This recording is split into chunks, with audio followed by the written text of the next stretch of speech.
Hello everyone, my name is Opinion Prime, and today's video review will be on the Transformers Earthspark Deluxe Class Bumblebee. So, this is one of 4 Earthspark figures that I picked up, and it's because I like this design, and the others I'll talk about at a later date. They'll be soonish. But the thing is, these figures have been tainted. Season 1 of Earthspark was an amazing start off. Had amazing characters, like amazing arcs. It was really good. But then they kind of dropped the ball with Season 2 and 3. So I'm gonna try and not let my disappointment with the show like influence my opinion on like this figure or any of the other Earthspark ones, but I cannot promise that a bit of bias will not come through. So I guess I should get onto the actual figure. So what they've done with the deluxe classes this time was they're slightly cheaper than like regular deluxe classes. So they're like obviously like a little more like hollow in that, missing a bit of articulation somewhere, but they were slightly cheaper than normal deluxes, so I can see it justified. It's like the main line Rise of the Beasts and Transformers 1 deluxes in terms of like the difference between it. The difference between like a regular deluxe and them, but I guess I should actually like get onto the figures. So comparing this to the screen model is actually quite accurate. I've not actually looked at the screen model in a while, but I do have one issue, and it's the way the shoulders are done, but I don't really see how they could have done this better. Like, you can't, like, it's really hard to, like, maneuver the arms around, but that's my only real complaint with the figure at the moment. I'm sure I can get on those other ones, but overall, this figure is good. It's going to be positive, but, like, it does have some flaws. Something I find interesting is that the chest is like clear plastic, so you can actually see through the windshield there. And this is full farming, but I understand it because, let me just get the piece out. Like, actually, they could have maybe made it work, but I understand it does look better like that. Also, something you can do is just take off his entire back piece, and then he looks a lot cleaner. But I just feel like when you do that, he doesn't look right. Like, he may be more screen accurate, but I just don't like how he looks a bit a little like too skinny for me. So I just keep it on the back. There's one complaint I have with the transformation, and I'm not going to be able to show it whilst going into alt mode, but it's like this entire piece. Like, it's all clear plastic and that. I don't really like having to like squeeze it in. Just doesn't feel like the greatest, but I haven't really got many more complaints. Okay, it's never done that before like that much. It was like up like that and in. I guess they could have added some more like silver paint in that maybe. I don't know where they would have, but like the Takara one's slightly different, so I guess wherever this one's missing the paint, the Takara one fixed. But for like a slightly cheaper deluxe, I can't really complain too much. So onto articulation, he has up and down at the head, swivel, like 360 because it's on the ball joint.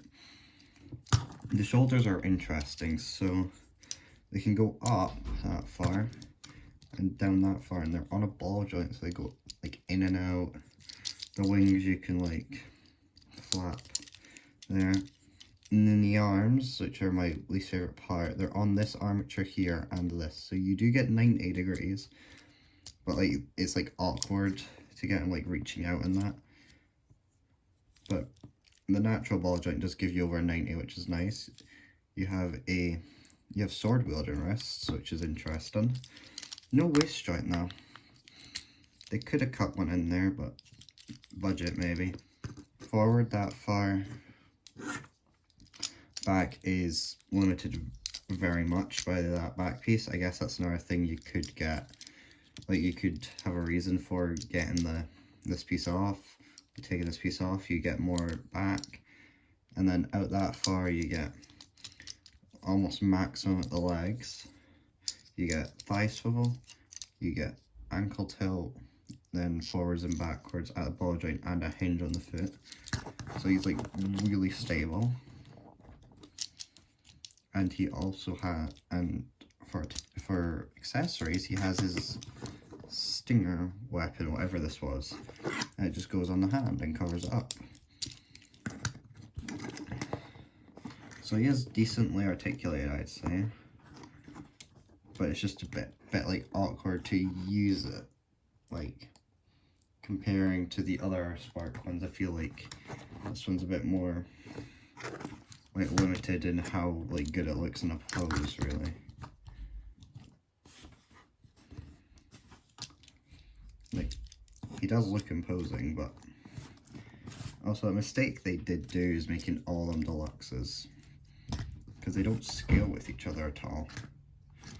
Like, for some reason Twitch is the same size as Grimlock, when Twitch is the smallest, but I guess they just wanted to get all the figures out.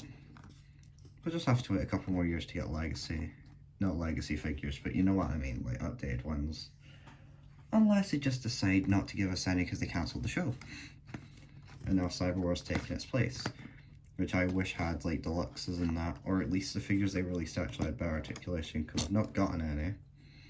I might consider get a couple, but like, if they had like elbows and that, I would have considered it more, if you know what I mean. So, guess I should get onto the not the articulation, I already did that, onto transformation, which is quite unique for a Bumblebee, I'd say. So you fold the hands up into the back, rotate the shoulders, and then you want to rotate the arms like in and push them in. You'll see that there is a hole in there, and there's a peg here, and it just goes into there. Then you want to pull out the kneecaps, rotate the feet around, and then a hole on the bottom peg there, push it all together.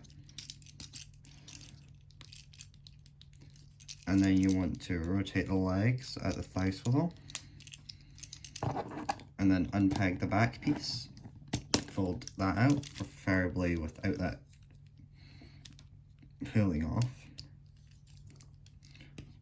So you fold that out, you fold this piece out, you push up the arms, and then make sure that it's behind that, and then peg it all together, if it'll go, that is.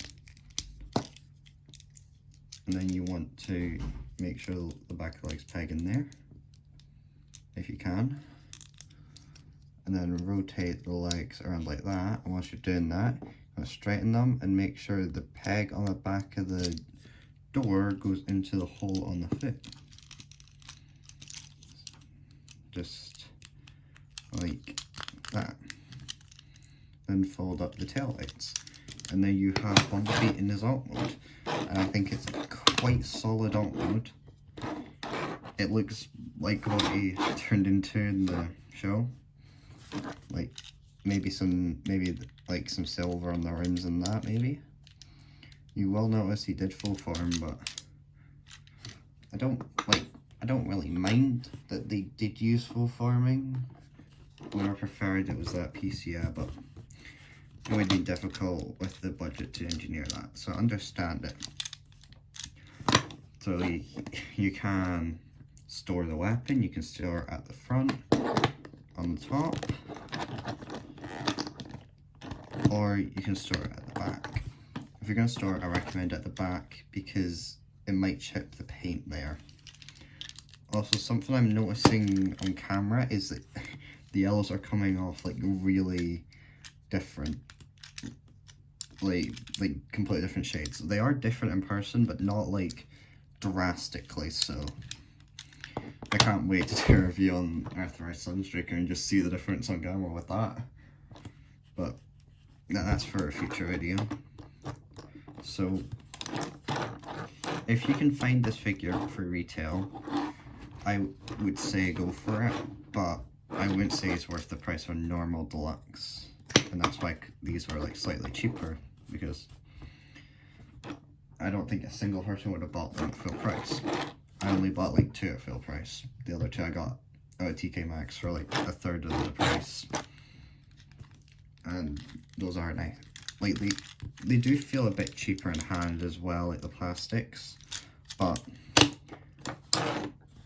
like if they're not gonna do like the normal Voyager, like deluxe Voyager leader, like core class for the shows, I guess giving us deluxes that are slightly cheaper is a nice compromise. So my name has been Opinion Prime. Have a good rest of your day. Signing off.